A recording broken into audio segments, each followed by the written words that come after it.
What's going on, everyone? Today we have a video version of my podcast, the Deer Gear Podcast, where I sit down with Taylor and Scott from Dialed Archery. These guys have released a new innovative bow sight in a world that bow sights really haven't been innovative much, so it was a great conversation. And if you are more of an audio person, there is an audio version of this podcast on iTunes, Spotify, wherever you listen to podcasts. But for now, let's hear from Taylor and Scott. All right, everyone. I am live here with Taylor Kollman and Scott of Dialed Archery. Thank you guys for taking some time out of your busy schedules. I know you guys are probably spinning like some chickens with their head cut off with this product launch, but I'm excited to have you guys here to sit down and talk to us. So thank you. Yeah, thank you. This fall has been unprecedented as far as the time availability for stuff like this, but it's fun to jump on and talk to you guys. Yeah, I appreciate it. So today we're wanting to talk about what you guys have coming new from Dialed Archery. It seems like Instagram has absolutely blown up with hype over this site.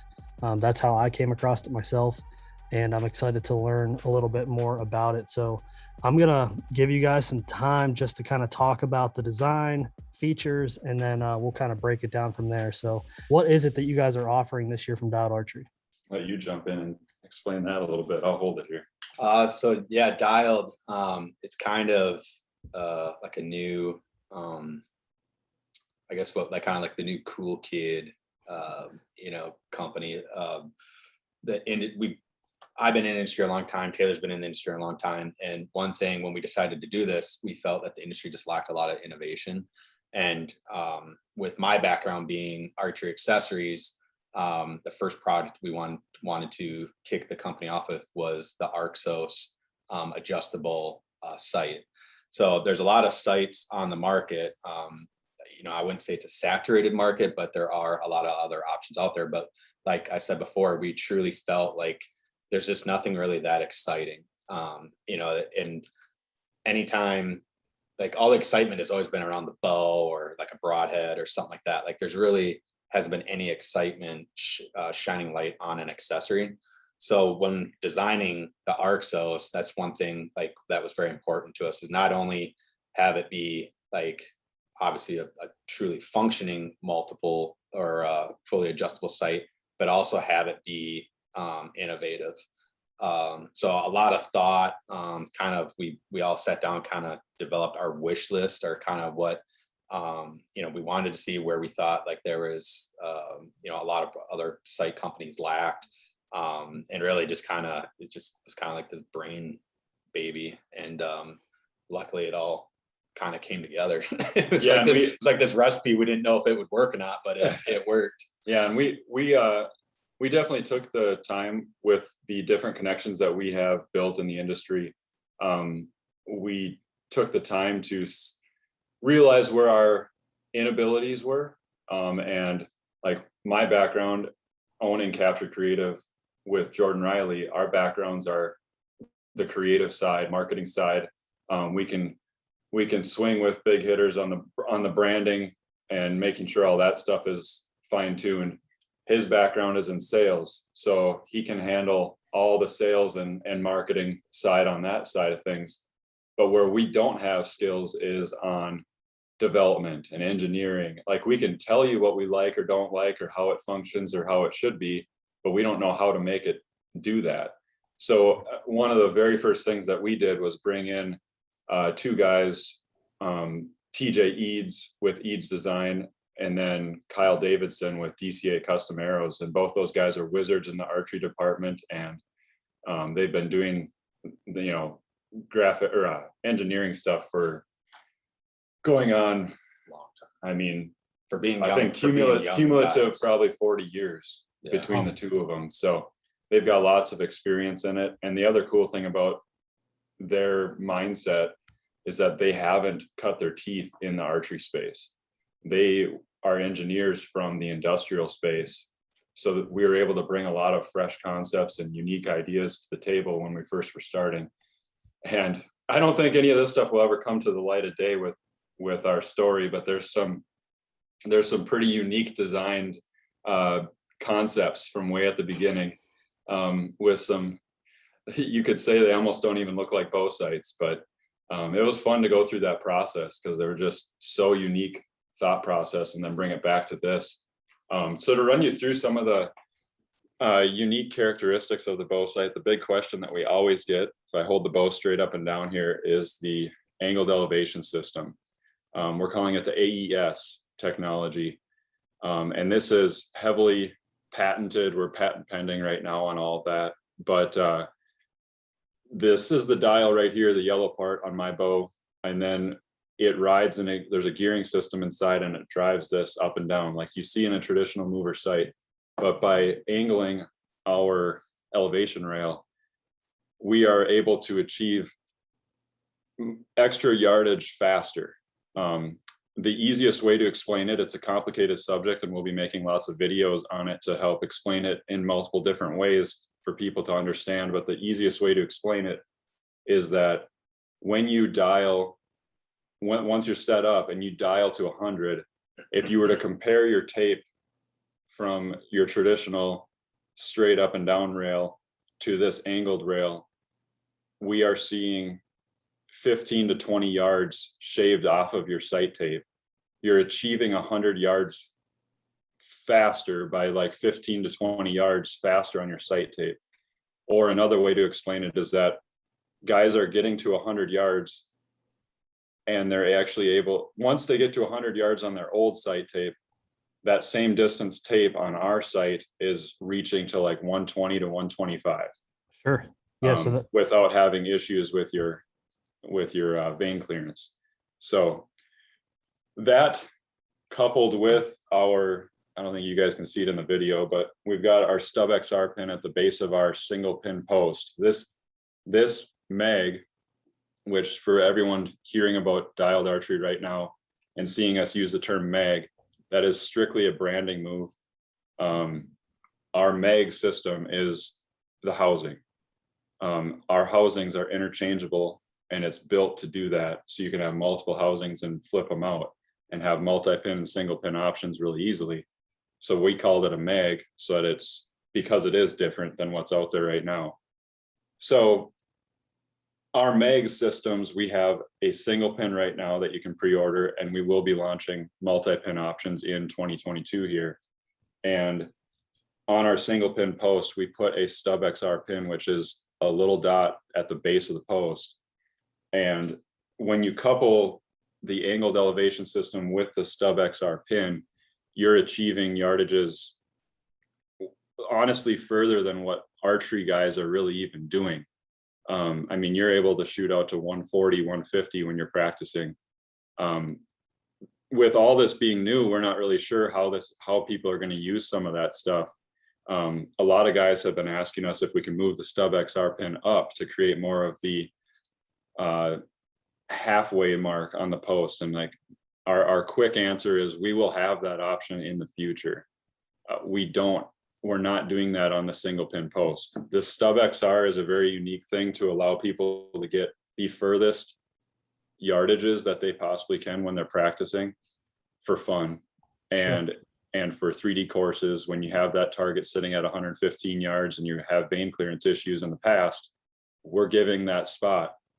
The other reason why we did that is because we moved the level up top in all of our mags. There's a couple reasons for that. And I don't know how into the weeds we want to get with this first podcast, but there's to summarize it quickly, by putting up the level up top, you are allowing for spreading out your multiple pins. When you get to 3 and 5 pin housings, you're able to spread those bottom pins out, where in the past you'd run into issues with your level starting to block the bottom of your housing. You can now put that 5th pin where you need to put it. And then the other aspect that I'm a big fan of is by getting the level up top, you don't have that eating up space in the bottom of your housing now. It really only comes in, I've had people question me on this, and it really only comes in when a deer is standing at like 15 yards or 10 yards or 20 yards when you're hunting. But when you go to find the bottom of the belly and the crease of the shoulder, and that deer is taking up a lot of your housing, you can quickly, your like subconscious can quickly just check it, or peripheral eyesight can quickly check down and make sure where that belly is, because the level is not in the way. Sure. Now the bottom of the housing is wide open, and that's when the stub XR pin found its inception, way at the beginning, because we were all sitting here going, man, that's kind of weird that we moved the level up top. I used to use the top of the level for indicator mark when I wanted to shoot 100 yards. That's just where I would rest the target on the bottom or the top of my level. And we were all like, let's put a pin right there. Sure. So that's why the pin is down there.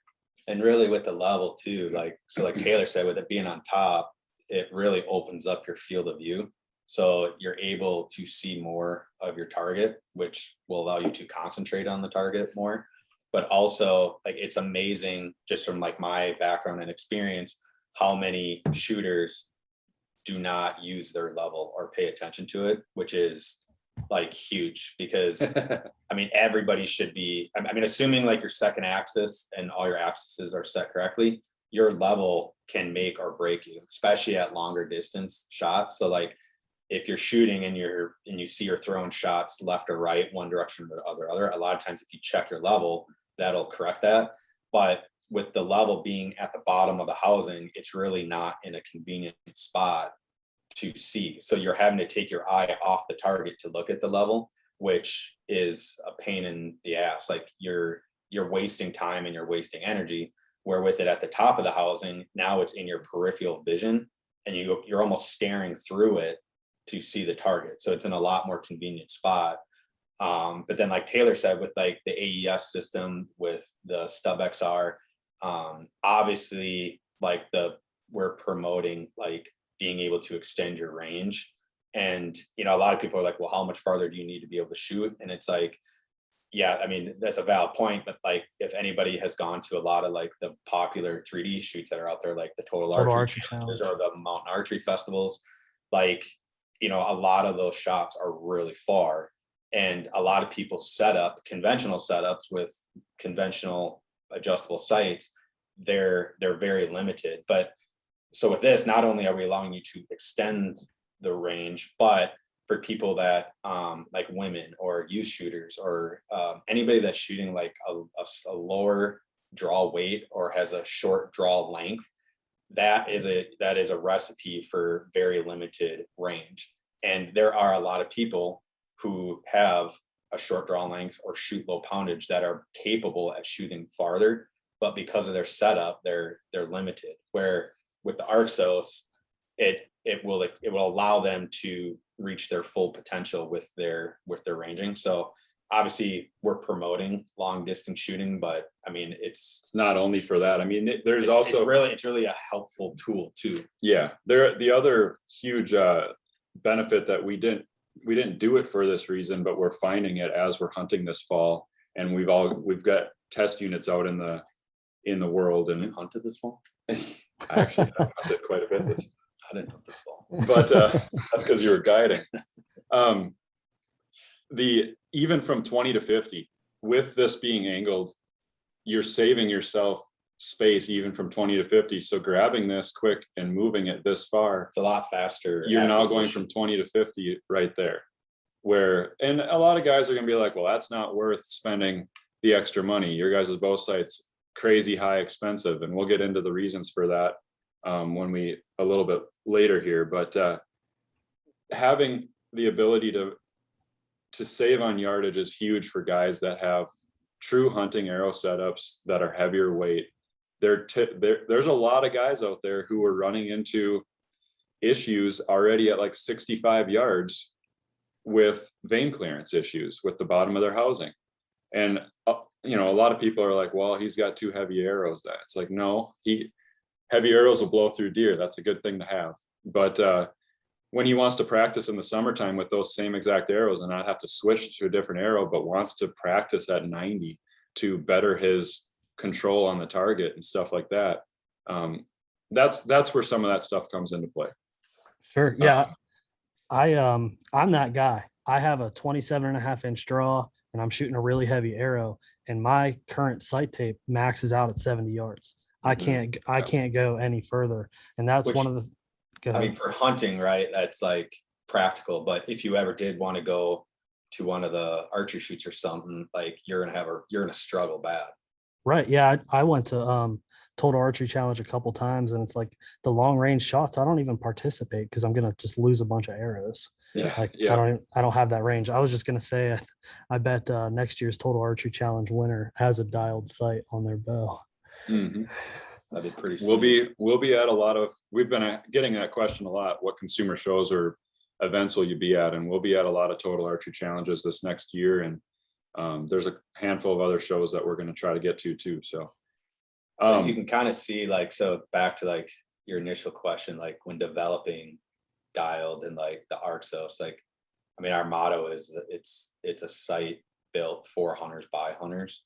So like a lot of like frustration and just thought went into designing this. And, you know, like Taylor said, we aren't the designers. Like we basically wrote down the recipe and then gave it to our engineers and said, here, make it work. And, you know, that's one thing, just kind of aside from the project alone, is just the Dialed team.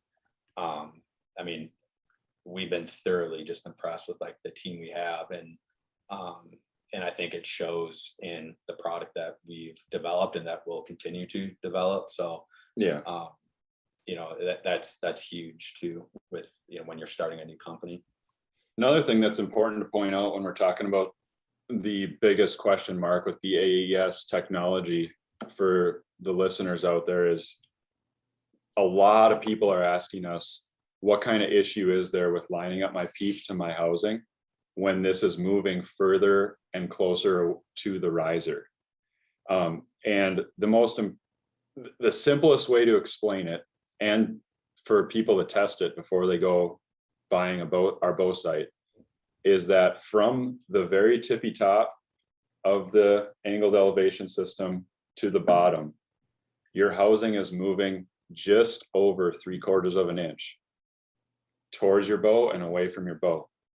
There's a lot of dovetails. If you have a dovetail or even fixed frames, there's fixed frames with different adjustments to mount, and you can practice with your bow sight that you have there by just taking it, coming to full draw with it at wherever it is, and then moving it 3/4 of an inch in. Just don't have to tighten it down tight because you're not going to shoot, but just tighten it back down so it's not wobbling. Come to full draw again, and you'll notice that you wouldn't buy a different peep sight for that little of adjustment.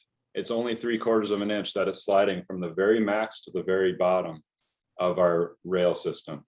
But that adjustment will make a big difference in your impact. So it huge. doesn't make a difference as far as your Peep peep alignment. alignment with your scope housing, but it makes a big difference in your impact. So as the scope housing gets closer to your eye, the higher you impact.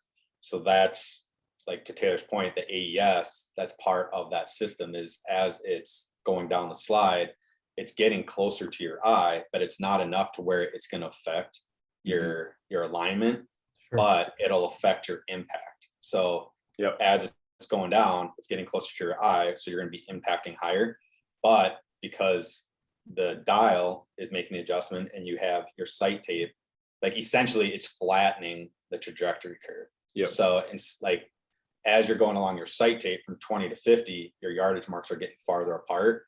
But once you hit like that 50-yard mark and the mag continues to go down, those yardage marks start getting closer together and actually will kind of stall out to where they're the same distance the farther you go. The other crazy question we get with this whole housing moving closer and further away is, which this question is valid by the people that haven't seen this in person yet, but it's not, there's nothing changes about it, is the size of the peep, or size of the pin. A lot of guys are asking if the pin is noticeably bigger when the rail is at the bottom, and if the pin gets noticeably smaller as it moves further away, kind of thing. And it's totally irrelevant. I mean, it's again, you can practice, you can literally test this at home with your bow sight. And yes, you can't just spin your dial and move it 3/4 of an inch. Then you'd have to buy a dialed bow sight to do that. But you can take and just slide it in and out. And by 3/4 of an inch is the best distance to try it on. And you can test that, how different that is going to look. To move into a different technology that we worked in here, it's important to note, everyone that's watching this in video, and if you're not, you can go to the website and check it out as we're talking about it. But our designer, TJ, is the design engineer for this project. He's very particular about only showing people what they need to see. With all of the guts, all of the working components are hidden. That's done on purpose to not confuse the user, but also to keep it out of the elements. And you'll notice when you start looking around our bow sight that it looks really simple, and it looks like it looks futuristic. We've been getting a lot of people saying futuristic. And one of the things that makes it look so good and futuristic that way is that the only screw heads or bolts that you see those are the only ones that you touch. So you've got the two on the front of the elevation rail, and that's how you adjust when you're setting your elevation. And then the bottom one is how you set your second axis. And then you've got, there's two of them, or there's one where the mag attaches to the windage arm. That's how you remove your mags and put it back, and how you set your third axis. There's also a set screw that's hidden right now, but there's a set screw in there for micro adjusting your third axis. And then there's two, you guys aren't going to be able to see it on the video, but there's two tiny set screws on the side of the elevation arm to help adjust the amount of tension that you're feeling on the elevation rail as you move it up and down. That's it. You're not, we counted at one time, I think it was like 5. You see 5 bolt heads or 4 bolt heads on our whole bow sight. I'm not going to name names, but we've counted on other bow sights, and it's anywhere between 15 and 25 bolt heads that you see on other bow sights in the same category. That's confusing to people. I know in the past when I've opened up a new bow sight, one of the first things you do is stare at it and go, man, I feel like I'm going to break this thing if I loosen up the wrong bolt here. And that's just not the case with this. Any bolt you see, that's meant for you to see it and for you to adjust. So that's really smart. Yeah, it took a while. That was definitely that takes some serious heavy thinking to figure out how to achieve all that. So another tech piece that is important to note is our switch tape technology. So right now you can see on my bow sight that our switch tape is set to the inside. So this is where my sight tape is mounted to right here, but it can be mounted in between this yellow dial and the frame. That would be in the outside configuration. Right now I'm set on the inside. A lot of people so far on our pre-orders have been ordering it on the inside, probably because it's just different and they want to try it.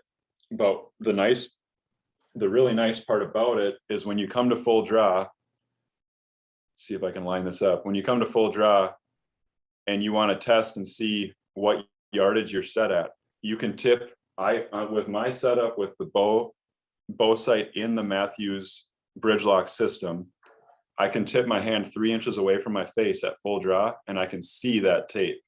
I don't know if you can see it there.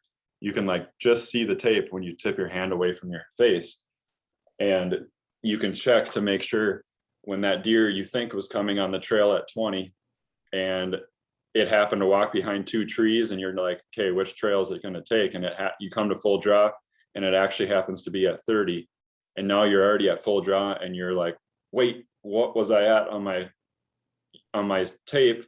Because now you have to compensate up or down.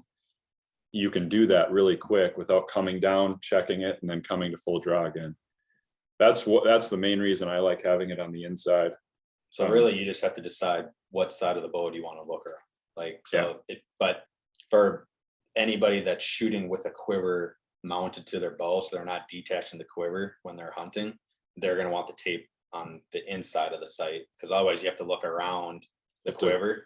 You have to look way around. This quiver is tight to the bow, but you have to look way around it, or look through arrows, which is a pain So that's where having the tape on the inside would be advantageous. But like for me, I always ran my sight tape on the outside. But now, like what Taylor said, with the new Matthews V3X with their bridge lock system and stuff, it probably would be better to view it on the inside. But you just pick and choose what side of the bow do you want to look around. Yeah. And it's everybody's personal preference, but it seems like most people are leaning towards, looking around the inside with the switch tape on the inside of the riser. And for a little bit, we talked internally this past summer when we were designing all this. We had the idea, we at first had it on the outside because it was just more the traditional thing that you see. And then we realized that we could put it on the inside with the way that our dial system shoots through the frame. And so then we actually had it on the inside, and we were talking to some of our testers and ourselves internally. And we had like a 50-50 mix of guys that were like, wait, is it only going to be on the inside? And we were like, well, that's where we're leaning right now. And I think Scott was one of them that was like, I want mine on the outside. And I was like, I want mine on the inside. So when you get two founders talking to each other every day on the phone, like one's not happy and one's like, I'm excited about it being there, and the other one's not. It's like, well, so I went.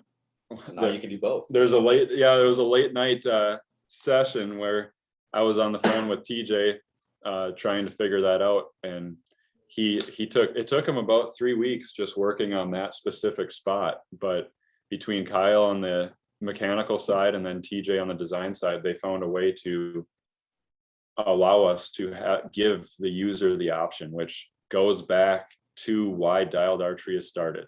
We want to give people as many options as we possibly can without causing confusion at the same time. So we're trying to limit it. We're trying to limit the amount of tech that we're putting in it to not cause a lot of confusion, but at the same time, allowing people to make those big decisions, like where do you want your sight tape? Because there's a lot of guys that have used sights in the past. They're usually mounted on the elevation rail when it's on the inside, but they're used to having it on the inside. So really it just goes back to, like I said, the ARXOS, it's built by hunters for hunters, but it gives the user to basically build the sight that they want within parameters that we put in place. So we give them the guidelines of like, all right, here's the frame, here's the mag, here's the pin, here's the colors. So that's the beauty with like kind of just our whole like business model is it's all customizable. So, and again, there's certain parameters we have to stay within, otherwise it's just not efficient. But really, anybody can build the site that they want, and then we build it. So yep. Anybody that kind of wants that one of a kind, or have that kind of special. Well, and that, you should really dive into the cerakote at this point. On the creative side, I guess you got to give Jordan credit on this one. He's our creative genius inside here. He's the one that makes all the pretty graphics that people are seeing on social and on our website.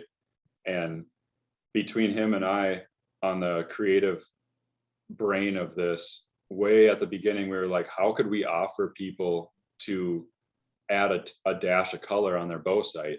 And it started off with like, let's have a plug of some sort that you could, like, maybe it's a plastic piece or a rubber piece that would allow them to just customize their color a little bit. This was before the whole design was even done. This was way inception phases.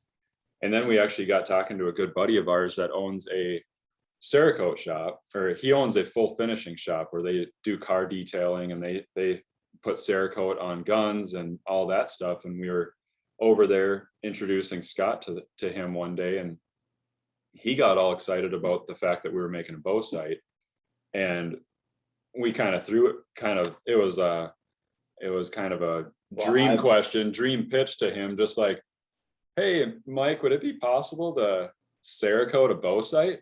And he's one of those eternally optimistic kind of guys. And he was like, oh yeah, no problem. We can for sure do that. And we didn't know. Well, it's been done before in the archery industry, but it was a long time ago and nobody stuck with it. So like, I'm an archery guy, but I'm also a gun guy. And I always wondered why nobody cerakoted archery accessories, because it's literally the most durable finish you can put on anything.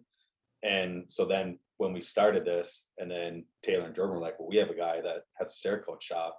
And so that was like, but we didn't know. It's like, well, there must be a reason why nobody's doing it. And that's kind of like through this whole process, it's like, you know, we came up with these ideas, or TJ and Kyle came up with the ideas, and it's like, well, nobody's ever done that before, so it must not work.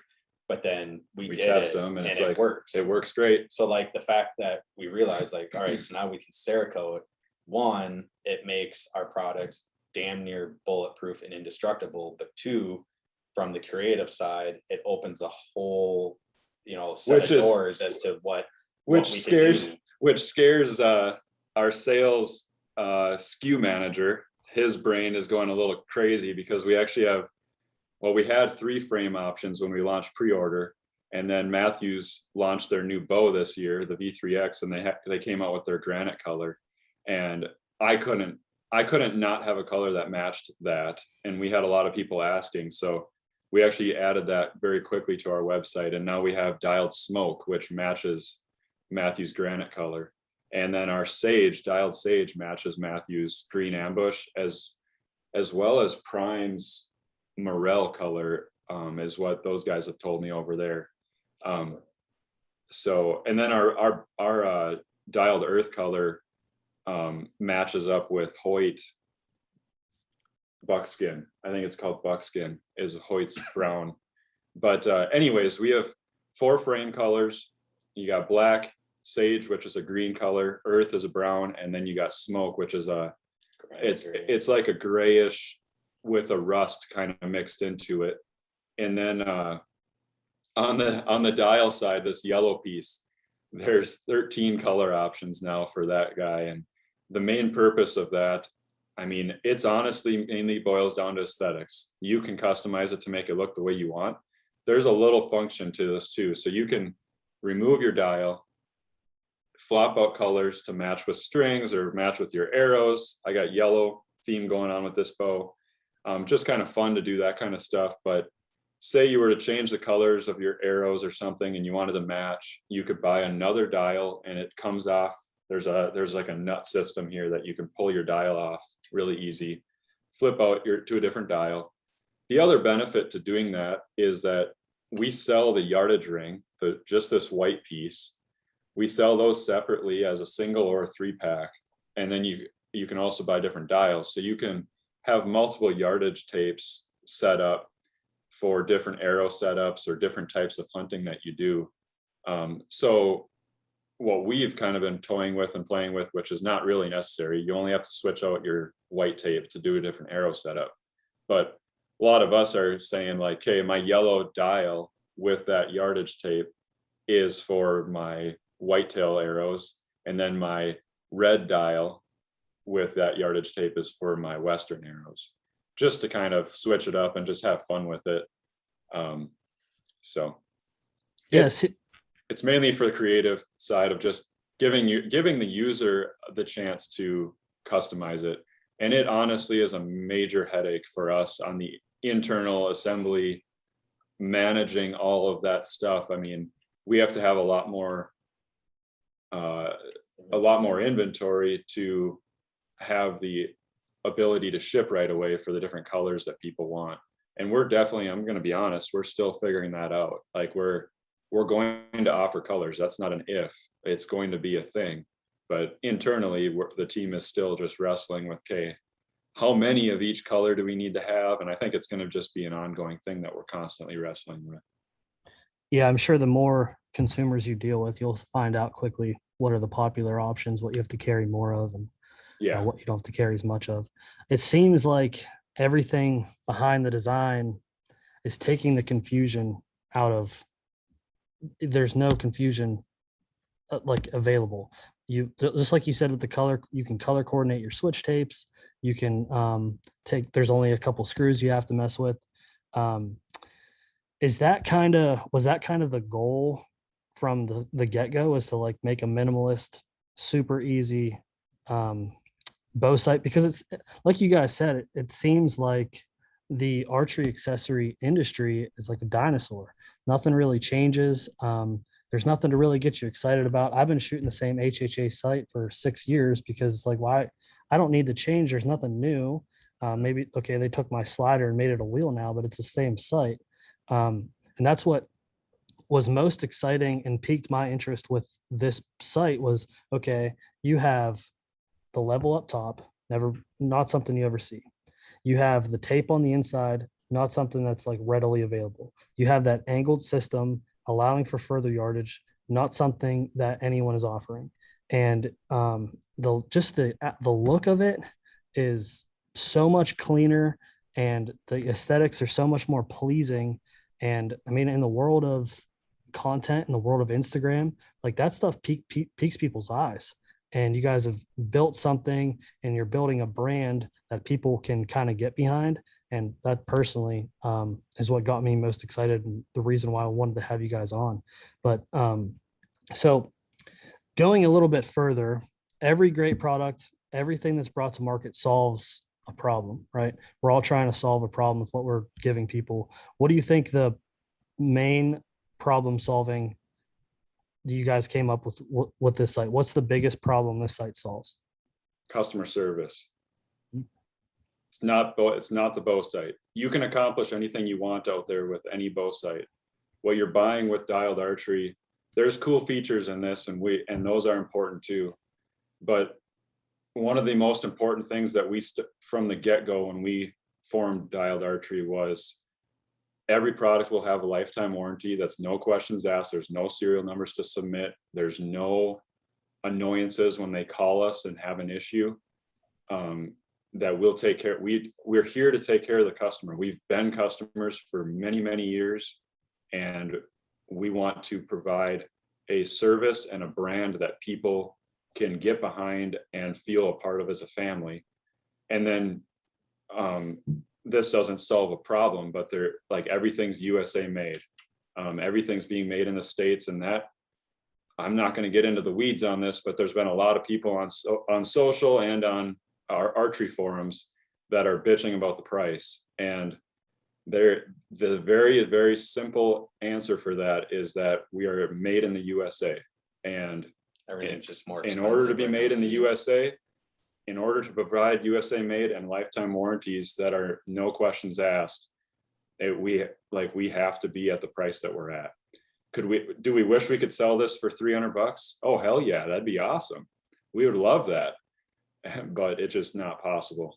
So yeah, we were at $650 for a little while, and we worked our asses off to find manufacturing and to find ways to get that price down to where now the bow sight, the base model bow sight, can be purchased for $475. And that's a black sight with a gray dial.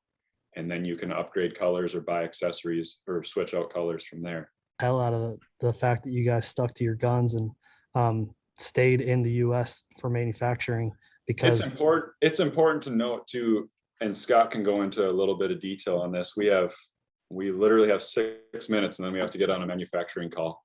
But I'll let Scott talk about this a little bit too, but we're not a one-hit wonder company here. We're planning for the long haul. This is just the first product out of many. To give a little bit of a breakdown before I let Scott talk about other products that we're scheming on, this bow sight is going to be offered before the pre-orders even done here, before next summer. We have a fixed hunter frame mount that'll be mounted to the side of your bow sight, so it's not a dovetail. We also have the Picatinny mount that's in development right now. We just don't have them available to pre-order right now because we want to make sure that it's exactly where it needs to be. We focused on dovetail first for this reason right here. For Matthew's bow, we were aware of this back in the summertime, and that's why we focused on this. The other thing that we get a lot of questions about is we only have a single pin right now. There is a 3-pin and a 5-pin horizontal that's being developed right now. And the internal team here would also like to have hopefully a 2 and a 3-pin vertical that we come out with as well. There's a lot of other people having a lot of other questions about different options, but as of right now, just to kind of scheme for the future, I mean, that's where our heads are at right now. If we can pull it off, we want to have a horizontal multi-pin and a vertical multi-pin for people to put on this bow sight. Cool. So, and Scott can go into a little bit more detail on. I mean, I think just to like conclude, I mean, like Taylor said, I mean, just overall, like whether it's with the ARXOS, like Taylor said, there's a lot more than just what you're seeing here. I mean, this is just like the surface, right? Just touching the surface as to what this ARXOS is going to develop into. But, just overall, like, just like Taylor mentioned, like the price, like it is a higher price, and we understand like dialed archery products are not going to be for everybody, and that's fine. Like we understand that, but what's important to us is the overall experience from when whether it's you're visiting our website, you're viewing our social media, if you're talking to one of us, if you're submitting warranty claims, it doesn't matter. Like the overall experience, like being top notch from the product to like interaction with one of us. Like, I mean, that's what you're getting when you're paying a higher price point. And like I said, we know that's not going to be for everybody. And it's just kind of is the way it is. Like we're only interested in producing high quality, top of the line products, and that's all we're ever going to make.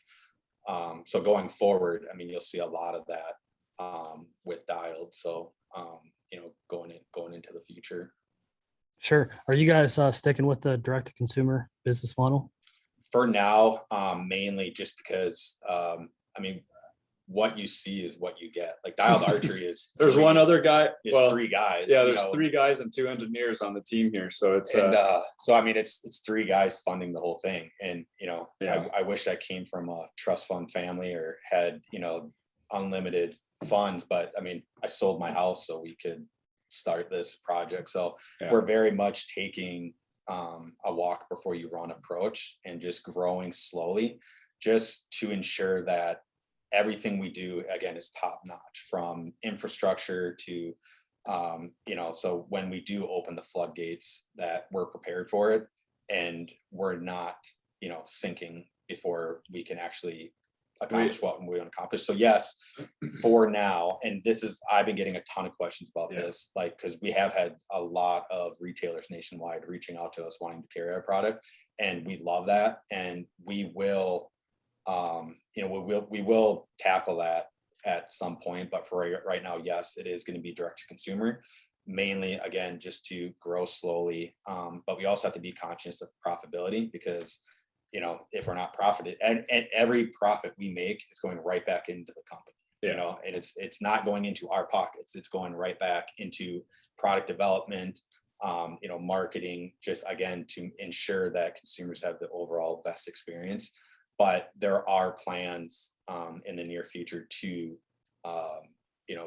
open the doors to some nationwide retailers. So we're still tackling it, right? The easiest way to explain it is like we're in this development stage of the company right now. We're focused. We just launched the website, and there's still we're still working bugs out with the website and just making sure, like, there's a lot of information yet that we need to get up there on the video creation side to explain all the tech that we've talked about today. We don't want to get more confusion on our end by starting to take on dealer orders and then having them confused that they don't have their bow sight yet.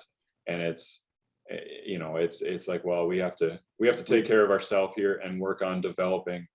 I mean, there's a lot of things like I just listed that we're still developing on different mag options and the different frames and stuff. That all that stuff needs to be finished before we're even talking to dealers, because there's going to be dealers that want different aspects in their shops. Well, really, we want to under promise and over deliver. Like, we don't want to start taking dealer orders and then all of a sudden we're telling them like it's going to be May before we're able to ship. But because of the quantities are a lot larger than what we expected, which is obviously a larger investment, then all of a sudden it's June, July, and we still don't have their orders. Like, then, I mean, that doesn't do any good for anybody. So again, we're just kind of growing slow and, walking before we run. But I mean, like I said, there's a lot that we've talked about that we're thinking about, and it's just coming in phases. Yeah, we've been getting bombarded with people asking like, I can't believe they're forgetting about the dealers. Like, you can't forget about the dealers. That's the backbone of the archery industry, and that's 100% true.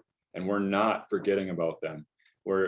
They are important, and we do want to find a way to work with them, with dealers. It's just that we have to we didn't realize that this thing was going to pop off and be quite as demanded when we launched the pre-order here. We thought we'd maybe launch pre-order softly, and by the time we get to summertime next year, once we have production rolling, we would start getting trickled in questions from dealers wanting to carry our product, and we would just tackle it at that point. But I mean, Scott's managing the support email, and there's been hundreds of inquiries from dealers wanting to work with us, which is phenomenal. We appreciate everybody's interest. So Yeah, I mean, you guys are like, it's almost like a direct mirror of the Exodus business model. We have 5 guys here. We're not a super big company, and we're direct to consumer as well. When you're a marketing yourself as a premium brand and offering premium products, direct to consumer is a really good way to offer products cheaper. I mean, flat out, if you had to be in a retailer, there's an additional markup, and it takes your you got to mark it up for the middleman. And I mean, overall too, like, I mean, right now the honest truth is, with us being so new and this being a new concept, a new design, like, we need to maintain control. So if something did happen, or we do need to change something, we have those capabilities where once you open the floodgates and you start just, spraying products out there everywhere, you have no control. And it goes back to, again, like, quality of the experience. If we have control, we can control all that. So, and again, that's what's important to us is just maintaining the quality, not only of the product, but of the overall, customer experience. So. Yeah, cool. Well, guys, I won't hold you up. I know you said you got a call you have to get on. I want to thank you guys again for hopping on with me. I'm very excited about what you guys have going on. I will be a customer. I love what you guys have done with the brand already. Taylor, I've been following you and Captured for a really long time, ever since you did some work for us at Exodus. So just thanks, guys, and I wish you guys the best of luck. If anyone has any questions, where can they find you guys? Best place is probably just either social media, or like Taylor said, we have our support email, which is just support@dialedarchery.com. Yeah, and if you message us on social, I mean, this should go without question, but I know there's companies out there right now that don't look at their direct messages on their social media pages, but you can message us on Facebook or Instagram with any question. We get probably 25 to 50 of them every day, and I read and respond to every single person with a constructive response. So if you have questions, just shoot us a message anywhere that you prefer, and we will make sure to get back to you. Awesome. Thanks, guys. Thank you. Thank you.